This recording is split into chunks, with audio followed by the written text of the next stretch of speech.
Welcome to the Revolution Dentistry Podcast. Hey everybody, welcome back to the Revolution Dentistry Podcast, #1 for first-time practice ownership as well as implant dentistry. Today we have a special episode for you guys. We're joined here by Dr. Nima Deljavan, and he is a oral surgeon for Clear Choice. Would you mind telling us a little bit about yourself? Absolutely. So my name is Nima Deljavan. I'm a Clear Choice oral maxillofacial surgeon. I've been doing that for about a little over 3 years.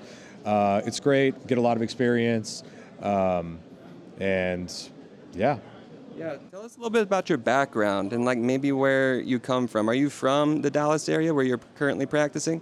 I'm from Dallas. I grew up here. I was born in New Jersey, but moved to Dallas when I was very young and went to do my schooling here, dental school, medical school, residency. Oh, wow. Yeah, I did it all. So you've been here for quite a while. I've been here for a while, yeah. A couple years abroad, here and there in my 20s, but yeah, when I started working and going through school, it was only here. Okay, gotcha. Yeah. So, what influenced you to want to go down that path to become an oral surgeon? Well, I always wanted to be a dentist. I always was kind of into the autonomy of business ownership and practicing, and kind of didn't want to go down the road of residency and being on call, and just never really appealed to me. And so I went to dental school, did that whole thing, and then I remember my first week, I saw some guys walking around on their white coats with DDS and MD on their coats, and I just wondered, who are these people that have gone through this much school, and why are they here in the dental school? Right. And so I did more research, and long story short, I found out what they do, and I always thought it was somebody else that did those things, but it was them, and so I couldn't live in a world where they existed, and I wasn't one of them. Yeah. Absolutely. What are some key insights or golden nuggets that you have learned throughout your career? Wow, that's a very, there's going to be a lot of time for that answer, but what I've learned is to always make sure you treat the patient as best as you can, and if you do that, everything else should fall in line. Always do for the patient what you would do for yourself or your family members. That's foremost. Now, when it comes to just the skill itself, just to always try to be efficient, try to make sure you get to the surgery, the finish line of the surgery as efficiently as you can.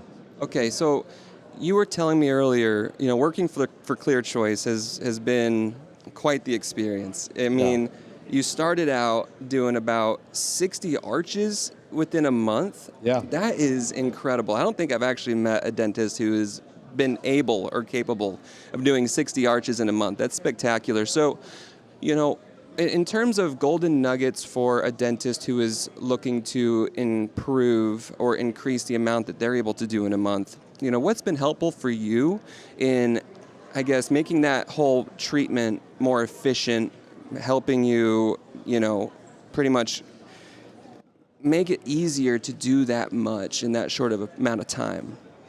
It's a team effort for sure. Okay. Your assistants, everybody that's trained in anesthesia, that's working with you, they have to know you, they have to know your styles, and they have to just really be on point. Every day you're kind of performing at your highest level. It's almost like being an athlete.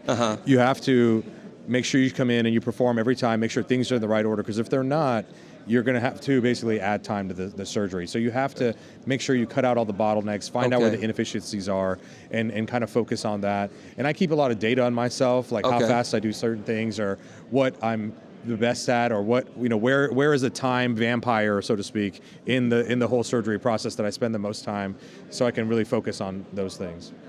Absolutely.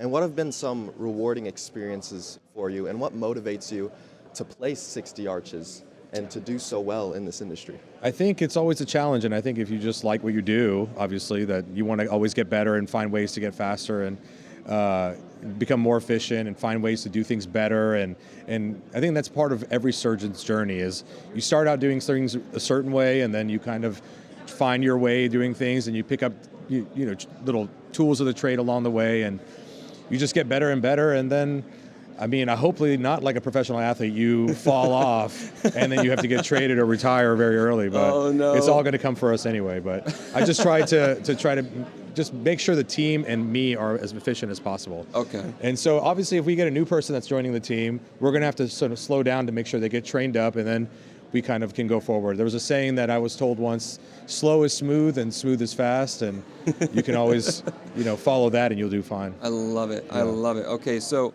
is there any particular technique or system or strategy that you're currently using right now that you wish you would have started using way earlier on in your career?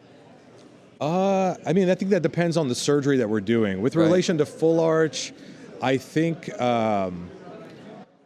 one thing that would help, and we don't get this training too much in residency, but learning the prosthetic aspect of things and learning the whole process of from the patient that when they come into the door for their consultation to their last appointment, you kind of understand how that all goes, because that will ultimately make you more efficient too. Okay. But with regard to the prosthetic part, if you understand how the prosthesis is supposed to fit Yeah. and the way that their bite is supposed to be and occlusion and all that, if you have an idea of that, you can kind of be more successful because you can cut a lot of steps out of the way in your placing your implants. I mean, anybody can place implants. Most implants will integrate into the bone, Right. but if they're not in the right place, then it's all for nothing. Right. Right. Okay, gotcha.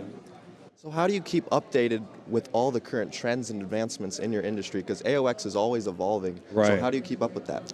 I go to our national meeting every year. I try to kind of talk to colleagues that are doing certain things that I find interesting. Luckily, Instagram is very helpful with that. People like to post things. And so all you do is send a message, say, hey, what's this? What are you doing? I did it today, actually. Yeah. Not related to All on X, but one of my former co-residents was doing a cool surgery, and I was just wondering what this was. How did you do this? I've never heard of this. And Yeah. so you just kind of go down the rabbit hole as one does, and Right. just trying to be as involved as possible will help you be on the forefront of whatever you need to do. Yeah, be as involved as possible. I Yeah. really like that. So, what system are you currently using for AOX? I use Neodent the majority of the time. Okay, and does ClearChoice give you that autonomy to choose yourself, or do they kind of keep you No. within Yeah. specific systems? They're part of the Straumann group, I guess. And Okay. so Neodent, Straumann implants. I do Neodent for full arch, Straumann for all the single multi-unit appointments. Or Okay. sorry, multi-unit implants. Yeah, multi-unit implants. Okay, awesome. So then, with that being said, would you say that, have you had experience with other systems before that, you would also recommend, or are you pretty much sticking with Straumann, Neodent? I use Nobel in residency. I've used the SIN or SIN implants too. Yeah. I think implants, it's one of those things. Everybody has a different kind of feel and style. It's like the car that you want to drive.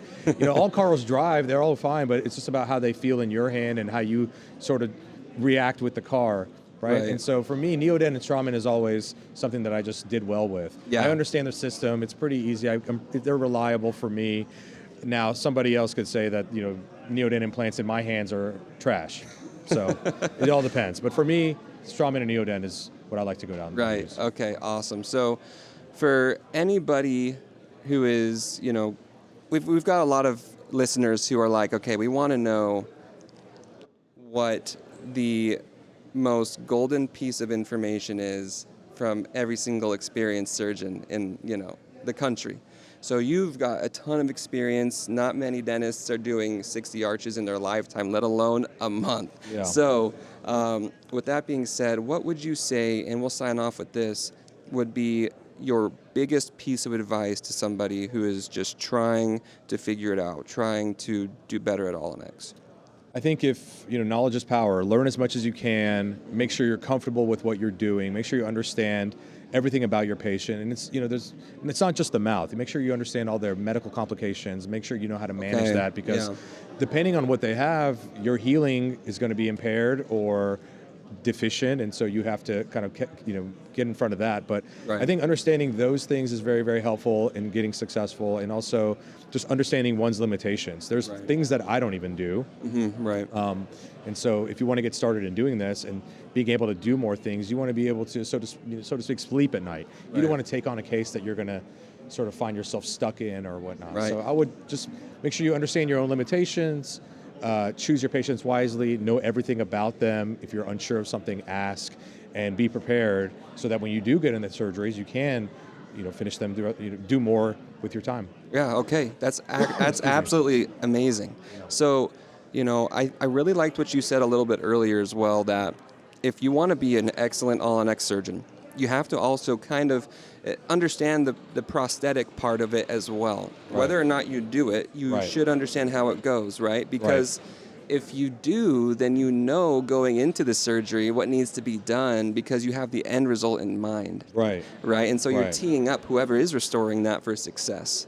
And so I really, really like that part. I feel like there are a lot of dentists who will maybe place the implants not with as good of an understanding as they should about how the prosthesis should go, right? And how the restoration looks, whether they're, doing a zirconia, milled arch, or whether they're doing a 3D printed arch with resin, You have to understand the processes in order to help it be a success from beginning to end. So educate yourself on all phases, regardless of what you're currently doing. Okay, did I understand that right? Yeah, that's exactly right. And you also have to take a look at the patient, like I was saying before. Not everybody needs a full all-on-X, right? Maybe you can get away with an FP1, and you could still do great work that way too. Right. But I think it's just really figuring out the end results and then kind of working back from there. Right. And that will tell you the prosthetic stuff, that will tell you the surgical stuff, that will just kind of give you the best picture. But yeah, I think understanding those things about prosthetics can guide you in the surgery much, much better, because as an example, you'll place an implant and then you'll have a cantilever, or the teeth don't fit, or they're in class 3 still, and you just have to kind of be able to know what you're doing, because then you can place your implants in a certain way and then everything will line up. Right, okay. And, I know this might be a little bit off topic, but do you have an opinion in regards to 3D printed restorations and prosthesis? We are dabbling in that a little bit. Okay. I think they're totally fine. I think with those sort of materials, you have to educate your patients on what they can and can't do with them. Right. And I make sure I tell my patients beforehand with their temporary prosthesis what they can do, because a lot of them will try to test it and try to go back to their old ways, and I don't think those materials can withstand all the things that they want to put them through. Gotcha. So yeah, I think they have their purpose. I think they have a lot of utility. They're only getting better. Right. And so again, to be able to do 60 arches or 50 or whatever you want to do in the month that's productive, you have to utilize the technology. And 3D printing is one of those things that will allow you to do that. Yeah. And it's also going to make the patient customer service, so to speak, down the road much easier as well, because you can print these teeth out if they break it or something happens very fast. Right. And they just have them go to lunch, come back, and they'll be ready. It'd be really nice. Right. Okay. And I've heard you can even put like a titanium bar on a lot of these 3D printed restorations to increase the strength. I've heard of great strength with certain resins like Onyx Tough 2, with Sprint Ray, the nano zirconia, that comes along with it. I've been hearing a lot of good things about those as well, and I think that it could be the future. Yeah. I mean, I haven't had any experience with those yet. I mean, we have a Sprint Ray printer that we don't have any metal work in it yet. Yeah. But yeah, that sounds great. That sounds Why awesome. not? Yeah, why not? All right, so Dr. Nima Deljavan. Deljavan, yes. That's right, okay. And Carter, go ahead and sign us off today. Well, everyone, thanks for tuning in to the Revolution Dentistry Podcast. We're here every week to help you grow, and we'll see you next time.